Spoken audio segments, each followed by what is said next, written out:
Votre invité aujourd'hui dans la grande interview en direct sur Boursorama, c'est Laurent Berger. Bonjour. Bonjour. Secrétaire général de la CFDT. On a vu ce matin tous Gérald Darmanin nous dire qu'il veut supprimer la redevance télé. C'était sur BFM TV. C'est un bon impôt à supprimer, nous dit le ministre de l'Action et des Comptes publics. Vous en pensez quoi? C'est encore une démarche où on parle de l'impôt, en l'occurrence. Et dans son couloir. Oui, mais on ne parle pas de la finalité. Ça finance l'audiovisuel public. Au moment où le gouvernement prévoit aussi une réforme de l'audiovisuel public, moi, ça m'inquiète énormément qu'on parle de supprimer la redevance télé. Tout simplement parce que quid du financement de l'audiovisuel public demain? Est-ce qu'il va falloir aller le financer autrement ou est-ce qu'on va abandonner en tant que tel l'audiovisuel public? Moi, je pense que la proposition qui avait été faite à l'époque par Mme Nyssen, alors ministre de la Culture, de faire en sorte de la faire reposer, cette redevance télé, sur d'autres supports que simplement la télévision en termes d'objets, les tablettes, etc., était une bien meilleure idée. Ouais. Donc, si je comprends bien, contre cette suppression parce que, de la redevance télé. Parce que même s'il y a sa logique, mais il y a une logique. Il ne faut jamais oublier qu'un impôt, ça a une finalité. Elle peut être mauvaise, cette finalité. Dans ce cas, il faut réfléchir. Mais elle peut avoir toute son utilité. Moi, je crois qu'aujourd'hui, on a besoin d'un audiovisuel public fort, qui est soit capable d'offrir des programmes de qualité avec des professionnels, etc., et que ça repose sur la redevance télé. Ouais. Donc vous êtes, pardon, vous dites les choses clairement, vous êtes opposé à cette suppression de la redevance télé. Oui, je suis opposé, en tout cas tel que c'est annoncé aujourd'hui. Moi, je pense, encore une fois, qu'il faut la faire reposer sur d'autres supports que la seule télévision, parce qu'on sait bien qu'aujourd'hui, un certain nombre de programmes sont accessibles autrement que la simple. Mais il n'y a pas une forme de logique, je ne suis pas là pour défendre le ministre, quand il dit on supprime la taxe d'habitation progressivement, donc voilà, ça sera compliqué et coûteux de percevoir cette redevance télé. Mais bien sûr qu'il peut y avoir des logiques, mais ce que je reproche trop souvent, c'est les approches budgétaires. Et encore une fois, il est dans son rôle, M. Darmanin, ce n'est pas une critique à son égard, mais les approches budgétaires, purement budgétaires, elles ne parlent pas du sens, elles ne parlent pas de la finalité. Et c'est toujours désagréable parce que finalement, on en oublie toujours de parler de ce dont les Français ont finalement envie de parler, dont on devrait s'occuper. C'est-à-dire, tout ça pourquoi? L'impôt, le problème de la baisse du consentement à l'impôt, c'est qu'on a beaucoup parlé de l'impôt en tant que tel et pas suffisamment de à quoi il servait et par qui il devait être payé pour qu'il soit juste.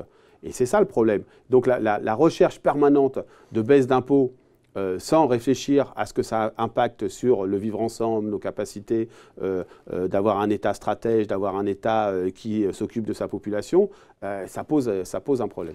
Vous pourriez être d'accord avec lui quand il dit que c'est un impôt qui est injuste, cette redevance télé? Parce que finalement, quel que soit son niveau de revenu, on paye le même montant.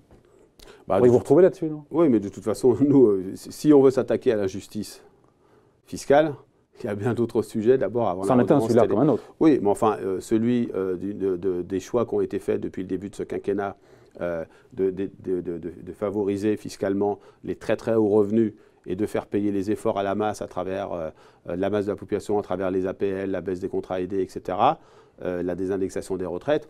Là, on peut remettre de la justice un peu différemment que simplement par la redevance télé. Un petit mot évidemment de la retraite. Est-ce que, vous l'aviez dit la semaine dernière, vous attendiez une espèce de clarification de la part du gouvernement sur, après les couacs en série, la cacophonie, sur l'âge de départ à la retraite. Est-ce que vous avez obtenu dans la coulisse un coup de fil pour vous donner satisfaction, pour dire voilà, c'est Jean-Paul Delevoye qui a raison ou c'est Agnès Buzyn qui a raison? Non, mais il y a eu les déclarations publiques, notamment celle de M. Delevoye et même d'Agnès Buzyn, de dire ce qui avait été dit aux organisations syndicales et patronales le 10 octobre dernier, dire nous voulons une réforme systémique qui ne soit pas une réforme financière et donc pour ça on ne reviendra pas sur l'âge légal de départ en retraite, ça a été confirmé. Mais lorsqu'ils ont parlé de 62 à 64 ans, ils parlaient pour le financement de la dépendance. Qui est un vrai sujet. En liant ces deux réformes, dépendance et retraite. Ça vous dérange, ça vous chagrine, ça qu'on mélange les deux? Oui, ça me chagrine, parce qu'il y a d'autres pistes. Et parmi les autres pistes, il y a celles qui ont été proposées hier par un excellent rapport, qui est le rapport de M. Libaud, commandé par Mme Buzyn. Ce rapport, il reprend toutes les préoccupations sur la question de la dépendance, la question du financement, et il propose que ce soit la CRDS qui continue, qui finance la dépendance. On l'augmente? Non, on la proroge. On la proroge. Oui, voilà. Donc c'était censé d'ailleurs de mémoire arriver à son terme de je sais plus, mais la question, 2010, oui, mais la après question 2030, de la dépendance, c'est après une vraie question d'un nouveau risque. Véritablement. La question, ce rapport, il part de la question des métiers, du développement des filières professionnelles, de la reconnaissance des métiers et de l'augmentation du nombre de places pour les personnes âgées. On a un très bon rapport sur la dépendance qui est un équilibre et qui offre toutes les pistes de solutions. C'est ça qu'il faut faire plutôt que de relever l'âge légal de retraite. Bon, et il est sage, le président du Sénat, de par sa fonction, Gérard Larcher. C'est intéressant, il nous dit quoi? Hier, il dit qu'il faut arrêter de faire croire qu'à 62 ans, avec la réforme voulue par le président, on aura une retraite à taux plein au même niveau qu'aujourd'hui. En toile de fond, il nous dit qu'on risque de partir à 62 ans, évidemment, si on ne bouge pas le curseur, mais avec une pension plus faible que ce qu'on aurait eu aujourd'hui. C'est pas ça qui nous pend au nez? Mais j'ai mal compris. Il est très sage, vous avez raison. Mais quand il dit ça, je respecte beaucoup. Mais la question qui est posée, c'est d'avoir une retraite qui soit juste et qui permette le libre choix. Je m'explique. Déjà, l'âge de départ pour nombre de personnes, il est au-delà de 62 ans. Évidemment, on se focalise là-dessus. Les chiffres, c'est quasiment 63 ans. Quoi. Oui, mais la question, c'est qu'à 62 ans, vous pouvez partir. Et la question, parce que l'âge, finalement, mais c'est ce que nous portons à la CFDT depuis longtemps, c'est pas le bon curseur. C'est pas la bonne méthode. La bonne méthode, c'est la durée de cotisation. Mais qui sera supprimée avec cette réforme systémique. C'est la durée de cotisation. Et c'est ça qui devrait faire être juge de paie. Elle sera supprimée, oui et non. Enfin, c'est-à-dire que ça sera sera pas supprimée. Oui, ce sera des points. Donc ça sera pas. Il faudra un certain nombre de points pour avoir un niveau de retraite. Donc je crois, nos systèmes de retraite, ils ont besoin de quoi? Ils ont besoin d'être beaucoup plus équitables, beaucoup plus juste et beaucoup plus lisible, si on veut faut que les populations aient confiance dans la retraite par répartition. Et pour ça, il ne faut pas mélanger une réforme paramétrique qui jouerait sur le report de l'âge et une réforme systémique qui reverrait les fondements de notre système de retraite par répartition en maintenant cette solidarité intergénérationnelle. J'entends bien, mais sur ce qu'il dit concrètement, est-ce que avec cette réforme-là, à 62 ans, il faut arrêter de faire croire qu'on aura le même niveau de pension de retraite à 62 ans avec cette réforme qu'aujourd'hui? Rien ne dit l'inverse. Tout dépendra de la conjoncture économique, du taux de chômage, du nombre d'actifs. Vous savez, tout ça va pas dans le bon sens non plus, pour l'instant, à court terme. On vieillit. La croissance, elle était à 2,5, maintenant elle est à 1,5. Oui, bien sûr. Mais il y a de plus en plus de retraités, il y a moins d'actifs. Enfin, vous voyez, c'est quand même les paramètres ne sont pas dans le bon sens. On peut espérer qu'il y a moins de chômage. Ce qui résout, voilà. Et les réformes paramétriques qui ont été opérées depuis maintenant une vingtaine d'années ont quand même produit beaucoup d'effets. Et les situations des retraites, l'équilibre des retraites, est beaucoup moins difficile qu'elle l'était à cette époque-là. À horizon 2 ans, 3 ans, 5 ans. On sait bien qu'à horizon 20 ans, c'est plus la même chose. Oui, mais il faut arrêter de considérer que ce serait forcément par le report de l'âge qu'on pourrait jouer. C'est-à-dire que on augmente les cotisations? Non, pas forcément. Mais on peut organiser le système des retraites différemment et laisser davantage de libre choix. C'est-à-dire qu'on aime bien agiter les totems dans notre pays. Vous voyez, on aime bien agiter les totems en faisant croire qu'on aurait la solution miracle. Si imaginons, 30 secondes, qu'une réforme des retraites se limiterait finalement à passer de 62 à 64 ans. Quid des inégalités que subissent les femmes au moment de l'arrivée en retraite? Quid des inégalités que subissent ceux qui ont commencé à travailler jeunes et qui partiraient à ce même âge ou quasiment à ce même âge alors qu'ils auraient cotisé beaucoup plus dans le système? Quid de ceux qui ont des carrières hachées, morcelées, qui ont eu des accidents de parcours? Tout cela dans le système actuel. En passant de 62 à 64 ans, ça donne des marges de manœuvre pour justement compenser ces cas de figure. Ce n'est pas toujours ce qui a été fait. Et quand ils ont été faits, il a fallu qu'on arrache, nous, les carrières longues, qu'on arrache la pénibilité. Oui, je le dis sur la question des retraites, souvent, heureusement que la CFDT a été là. Donc, pour clore sur les retraites, quand il dit encore une fois, le président du Sénat, qu'inéluctablement, du fait de l'augmentation de l'espérance de vie, il faudra partir plus tard. On a envie de dire ça tombe sous le sens, l'espérance de vie s'allonge, on reste plus longtemps à la retraite. Oui, mais ça tombe sous le sens jusqu'au moment où vous allez, comme je suis allé hier, dans un EHPAD, vous voyez des agents de service hospitaliers qui ont commencé à travailler à 20 ans et qui, à 40 ans, ont déjà nombre de difficultés physiques liées… Dans les personnels hospitaliers. Oui, bien sûr, les personnels hospitaliers, mais c'est vrai aussi dans la construction, c'est vrai aussi dans un certain nombre de métiers industriels, etc. Donc, oui, on peut pas… C'est pas des approches totalement globales qu'il faut avoir. Il faut aussi regarder la réalité concrète des salariés. Et donc, cette réforme, si elle devait s'opérer, j'espère que non, elle mettrait le feu aux poudres. Il faut juste le savoir. Et donc, c'est peut-être pas ce dont on a besoin aujourd'hui. Ouais. Si j'ai bien compris, en tout cas, dernière question encore une fois là-dessus, dans le futur système voulu par le président, l'âge minimum donc reste à 62 ans, mais tout malgré tout sera fait pour inciter avec un système de bonus pour travailler plus longtemps, pour avoir une pension meilleure. Il est question, parce que sous-entendu, dans les risque d'être un questions petit qui peu sont sur amoindri. la table, c'est effectivement que lorsque vous continuez à travailler, ça puisse être bénéfique sur le calcul de votre retraite. Bon, enfin, finalement, ça, c'est déjà le cas aujourd'hui à un certain nombre de secteurs. Moi, vous savez, j'en discutais récemment avec un chef d'entreprise dont l'organisation, je ne dirais pas laquelle, l'organisation patronale à laquelle il adhère, plaide pour un report de l'âge légal. Et lui, ça sent le MEDEF, ça. Non, pas forcément. Et lui, il dit, en fait, moi, je travaille dans un secteur du bâtiment. Par contre, ça ne sera pas possible pour mes salariés. On ne peut pas réfléchir comme ça. C'est-à-dire considérer que d'un niveau macro, les choses peuvent se faire. Et puis que dans la réalité, à hauteur de femmes et d'hommes, les choses ne soient pas réalisables parce que les gens sont fatigués, usés pour certains d'entre eux. Donc ça veut dire qu'il faut réfléchir aussi à la qualité de notre système des retraites et pas simplement à son équilibre financier qui, je le répète, est moins menacé aujourd'hui qu'il n'était avant des réformes sur lesquelles nous nous sommes engagés. Ouais. Après, le corps qui est derrière change un petit peu souvent ses estimations. C'est vrai. Donc la vérité d'aujourd'hui ne sera peut-être pas la vérité de demain après-demain, vous le savez. Oui, bien sûr, mais ça, pour le coup, il n'y a rien de nouveau sous le soleil. Ça, c'est vrai.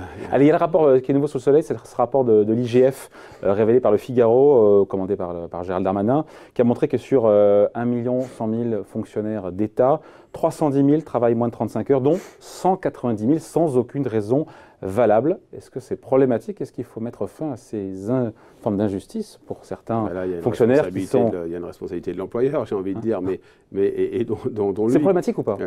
Non, mais moi, vous savez, ça sort, ce rapport-là, il sort... Par hasard. Le jour, c'est un hasard, évidemment, le jour où sort le projet de loi sur les fonctions publiques. C'est-à-dire qu'il y a un petit jeu, une petite musique, de la part de certains, pas de tout le monde au gouvernement, mais de certains, d'essayer de stigmatiser les fonctionnaires. De dire, en gros, ils ne travaillent pas suffisamment. Ouais. Mais on n'est pas dupe sur le timing, on a tous compris, on n'est pas naïf. Oui, mais au-delà de ça, sur le fond maintenant. Sur le fond, il y a vous demandez aux policiers. On ne parle pas d'eux, manifestement. L'État. Oui, mais c'est fonctionnaire d'État. Eux, justement, oui, mais quand vous parlez dans la population, quand vous parlez dans la population, oui, demandez aux agents hospitaliers, pas fonctionnaires d'État, mais s'ils ne font pas 35 heures, ils sont rappelés sur leur congé. Donc, ils sont fantômes, ces 190 000 dont on parle. C'est les 190 000 qu'on dise lesquels. Et puis, s'il y a besoin de faire de rediscuter, qu'ils le fassent par le dialogue social. Par le dialogue social. C'est-à-dire que, comme il y a une absence de dialogue social réel dans les fonctions publiques, y compris sur les réalités de travail, eh bien, on balance comme ça un peu à la population parce qu'on ne parle pas de tous ceux qui font plus de 35 heures et qui récupèrent jamais, ni en temps, ni de façon monétaire, leur dépassement. C'est le cas de beaucoup de fonctionnaires aujourd'hui. Mais en tout cas, pour ceux, on ne sait pas qui ils sont, ces 200 000 fonctionnaires. Oui, moi, je voudrais qu'on traite aussi les autres. Vous souhaitez qu'eux travaillent aux 35 heures ou c'est pas grave, il faut savoir lesquels. On parle de macro, dans quel métier c'est, donc sur quel secteur, vous voyez. On ne le sait pas. Donc, comme on ne le sait pas, arrêtons d'essayer de stigmatiser parce qu'il y a 190 000 et de ne pas parler de tous ceux qui font plus de 35 heures et qui récupèrent jamais, dont les 35 heures ne seront jamais payées parce qu'il n'y a pas les budgets pour. Enfin, arrêtons de stigmatiser les agents publics. Nous, je vais vous dire très clairement, on est d'accord. Vous pensez quoi cette réforme? On est d'accord. Tout est à jeter dans la réforme d'Olivier Dussopt, le secrétaire d'État, parce qu'il y a plein de choses. Il veut de la dire, cette réforme, elle était annoncée il y a 1 an. Ouais. On parlait de plan de départ volontaire, on parlait de généralisation du contrat contractuel qui devienne la norme dans le recrutement des agents publics. La possibilité d'être en CDI pour les contractuels. Oui, voilà, mais au départ, ça aurait pu être la norme. On a travaillé, nous, la CFDT. On n'a pas une approche dogmatique parce qu'on pense que l'action publique et les services publics et donc la question des agents publics, elle peut être posée. Ce n'est pas une question dogmatique ou tabou pour nous. Mais on a fait évoluer des choses. L'article 3 qui prévoit que le mode normal d'entrée dans la fonction publique soit statutaire, tant mieux. Par contre, il y a une généralisation. Qu'est-ce que vous gardez, que je comprends bien, qu'est-ce que vous gardez dans tout ce qui a été proposé, encore une fois, la mobilité, le contrat de projet? Quelles sont les lignes rouges et qu'est-ce qu'il y a de bien? La question des mobilités, c'est une question intéressante. Ouais, parce que non plus, les agents publics, oui, mais en facilitant, il y a quand même beaucoup de barrières dans les fonctions publiques. Faciliter la mobilité entre différentes fonctions publiques, c'est très très bien. Ouais. Aller beaucoup plus loin sur l'égalité entre les femmes et les hommes, parce que ce n'est pas des secteurs qui sont très vertueux sur ces questions-là, c'est très bien. Et puis, on a agi, on a posé des amendements, certains ont été acceptés. On avait même demandé, nous, une des raisons qui font qu'on est en désaccord aujourd'hui, c'est qu'à la fin des contrats, on avait demandé que, comme dans le privé, parce que l'employeur public ne s'applique pas vraiment les mêmes règles qu'on applique dans le privé, il y a des indemnités de fin de contrat, ce qu'on appelle la prime de précarité. Ça, c'est pas possible. Ça n'a pas été accepté. Donc, cette réforme, on est en désaccord sur les principaux points. Et donc, les agents ont manifesté. Mais en tout cas, il y a eu une discussion avec M. Dussopt. La CFDT a poussé un certain nombre d'idées. Elles n'ont pas toutes été retenues, c'est dommage, mais certaines ont été retenues et il n'y a pas de raison de ne pas le dire. Il y a Dussopt qui confirme les 120 000 suppressions de postes. Oui, mais ça, c'est... On est dans l'affichage politique, parce que la réalité derrière, on en est très loin, je veux dire qu'on soit puis on est dans l'affichage politique en donnant le sentiment qu'on résoudrait tous nos problèmes en France avec moins de fonctionnaires. Non, puis le compte n'y est pas du tout, encore une fois, sur il fait lors de certaines émissions, il décrit qu'en fait, avec les départs naturels, on l'atteint de façon un peu naturelle. Mais dans le même temps, il y a eu pendant quelques mois, et il y a encore un mouvement qui s'appelle les Gilets jaunes. Ouais. Une partie du fondement de ce mouvement, c'est des services publics qui ont délaissé certaines zones, notamment des zones rurales ou des zones périphériques. Est-ce que la réponse qu'on peut apporter, c'est une vision très globale en disant on va supprimer 120 000 fonctionnaires? La réponse qu'on devrait apporter sur l'action publique, sur les services publics, c'est quels sont les besoins et comment on peut la faire évoluer. Parce qu'on peut la faire évoluer. C'était le sens du grand débat. Pardon, c'était dans les questions qui ont été posées. On verra si on est capable de repartir mission par mission en se disant voilà, ça, il n'y a pas forcément besoin de l'assurer, on peut faire autrement. OK, dont acte, si c'est justifié. Mais par contre, il y a des nouveaux besoins. Parmi les nouveaux besoins qu'a révélé cette période que nous avons traversée, c'est la question de l'accompagnement, d'une puissance publique qui est capable d'accompagner les citoyens dans l'exercice de leurs droits. Vous savez, le non-recours à un certain nombre de droits sociaux, le fait de ne pas savoir se débrouiller par rapport à telle ou telle démarche et donc d'avoir le sentiment d'être baladé. Voilà, c'est ça qu'il faut réinventer aujourd'hui, une action publique plus proche des citoyens, mais sûrement pas en ayant des approches comptables, budgétaires, comme c'est le cas trop souvent, et pas simplement de ce gouvernement, de ce précédent aussi. Ouais, un petit mot comme il reste quelques minutes de justice fiscale. Il y avait Alain Minc qui était à votre place hier. Vous avez un point d'accord là-dessus, parce qu'il a dit qu'il n'était pas opposé à ce qu'il y ait une tranche marginale d'imposition qui soit mise sur les très hauts revenus. Vous aussi, vous y êtes favorable. Ça peut être la mesure de justice fiscale dégainée par Emmanuel Macron pour calmer un peu les esprits, sachant qu'on a compris que sur l'ISF, il ne bougerait pas tout de suite. En tout cas, ce qui est sûr, c'est que je ne crois pas qu'il y ait de sortie possible du grand débat sans une mesure fiscale qui fait contribuer davantage les plus hauts revenus. Donc le mécanisme, il est à définir. Aujourd'hui, on a 45%. Vous souhaitez quoi, vous? 45% au-delà de, je crois que c'est 200. Oui, mais on peut aller jusqu'à... Il y aura un taux confiscatoire qu'on ne peut pas appliquer. Mais je crois que ça a été très mal vécu que les très très hauts revenus soient favorisés. Donc 50%? Vous souhaitez une tranche marginale à 50%? Moi, je suis pas... C'est pas mais qu'on voit d'ailleurs organisé à la main, qu'on voit au Royaume-Uni, qu'on voit aux États-Unis, ce ne sera pas une aberration. Mais il y a quand même besoin, à la sortie de ce grand débat, d'un signal fiscal pour montrer que les très hauts revenus contribuent davantage à la solidarité. Vous souhaitez, ce que vous avez dit récemment, la réussite du quinquennat du président Macron, parce qu'il n'a pas le droit d'échouer, c'est ça? Parce que derrière, moi, je souhaite que notre pays réussisse. Et donc, dans ces cas-là, que ceux qui exercent les responsabilités ne soient pas en échec. J'ai aucune raison, moi je ne suis pas un opposant, contrairement à ce qui a été dit ici ou là. Et donc, j'ai aucune raison que notre pays ne progresse pas. Progresse pas en termes de justice sociale, d'inscription dans la transition écologique, dans la construction d'une Europe plus sociale, plus démocratique. Et donc, aujourd'hui, c'est M. Macron et un gouvernement qui sont au pouvoir. Le jeu d'un syndicaliste, ce n'est pas de faire échouer les pouvoirs les uns après les autres, c'est de pousser ses idées et de être écouté. Et donc, moi, je pense que si on veut réussir... écouter ou entendu, c'est intéressant, parce qu'on le voit beaucoup écouter. Entendu. Dans les... Non, mais c'est intéressant, c'est la question qui se pose. Oui, bien sûr. On verra bien sur ce qui reste sur la sortie du grand débat. Il a écouté, est-ce qu'il entend? Mais ça, on le saura dans quelques semaines. Votre fort intérieur, on le saura dans quelques semaines. Pour l'instant, depuis le début du quinquennat, il n'a pas entendu. Et que le grand débat, qui a plutôt été une réussite dans son fonctionnement, pas simplement ce qu'a fait le président de la République, grand oral de 7 heures, plutôt aussi ce qui s'est passé dans un certain nombre de communes où les gens ont discuté. Ça ne trouvera une issue que si il y a une écoute, mais on est entendu sur un certain nombre de propositions. C'est le sens de ce qu'on a proposé avec 19 organisations dans le pacte du pouvoir de vivre. Ouais. C'est ça qu'on a voulu pousser, c'est-à-dire cette idée qu'on peut concilier la transition écologique, la justice sociale et le développement économique. Mais pour ça... Dans la tête des Français, ce n'est pas le cas. Dans la tête des Français, la transition écologique, c'est on vient me pomper mon pouvoir d'achat. Mais quel est le rôle d'un gouvernant, de celui qui gouverne? C'est de fixer un horizon. C'est de fixer un horizon et de dire comment on va y arriver. Et ça ne peut pas être cet horizon simplement de la sueur et des larmes parce que la situation va mal. Il faut que ce soit entraînant. Et on peut entraîner des gens sur de la justice sociale et la transition écologique qui vont de pair. Nous, on a fait ces propositions dans ce pacte du pouvoir de vivre. on aimerait bien qu'elles soient entendues pour le coup. Entendues parce qu'elles sont de bon sens, elles sont discutables, elles ne sont pas à prendre ou à laisser, mais on a là un chemin qu'on peut emprunter. Si, c'est pour ça que je disais qu'il faut la réussite de notre pays dans les années à venir. S'il n'y a pas de réussite, ce sont les populistes, comme on le voit ailleurs en Europe, qui finalement finiront par s'imposer, notamment l'extrême droite. Et franchement, je n'ai pas envie de ça. Parce que notamment son programme économique, notamment vous...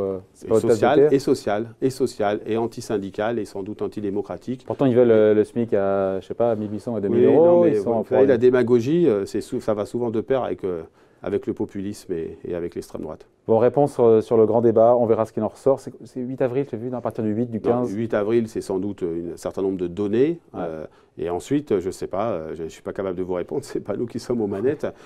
Mais ce qui est sûr, c'est qu'il faut à la fois des directions à suivre, des travaux à mener, parce que tout ne sera pas comme ça. Ouais. Et il faut des mesures très concrètes à hauteur de femmes et d'hommes, en termes de pouvoir d'achat, de mobilité. Ouais, sur la TVA à taux zéro, il reste 30 secondes. Sur la TVA à taux zéro, a priori, je crois savoir le Figaro, c'est niette, il n'y aura rien sur la TVA à taux zéro sur les produits de première nécessité. Le problème, c'est qu'on sait un peu par la bande ce qui peut se passer. Attendons de voir ce qui va être annoncé. La parole divine. Attendons la parole divine. Allez, merci d'avoir été avec nous. Laurent Berger, donc le secrétaire général de la CFDT. Merci beaucoup. Merci.